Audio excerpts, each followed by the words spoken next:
While track testing the new John Cooper Works Rally, Mini presented its crew for the Dakar Rally 2017. Only the best drivers, co-drivers and support crews are eligible to join the mother of all rallies. One of them is Finland's Mikko Hirvonen, who finished last year's contest in 4th place and was named Best Rookie. You work for a race like this nearly full year. You know, you finish one Dakar, straight away you start to prepare for the next one. So you don't go in Dakar with a low expectation. So you want to go there and you want to do well and fight for the win. In 13 days, the teams will drive almost 9,000 kilometers through Bolivia, Argentina, and for the first time, Paraguay.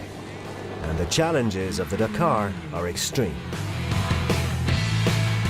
Well, there's lots of challenges in Dakar always. You know, it's a long race.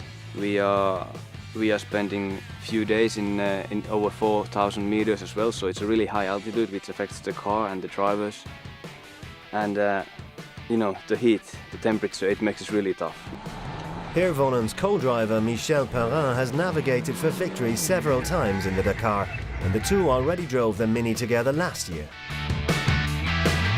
The key is probably never to give up, which is our character for both of us.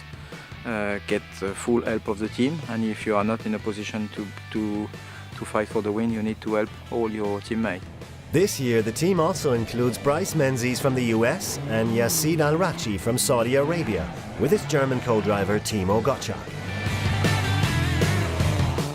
Sure, we have very good car, and sure the car is very strong. That's most important, and we hope we can do it very good result. That's our goal, and we test and we try and we test and we try, and we see. I think the Dakar has or the all rally race sport has his special part of adventure, which is making it so special, especially for co-driver. You don't know what is coming the next day. You always doubt if you make the right decision or not. Without a doubt, it's the element of adventure that makes the 8 teams want to do it. Their teamwork, technology and passion will once again prevail in 2017.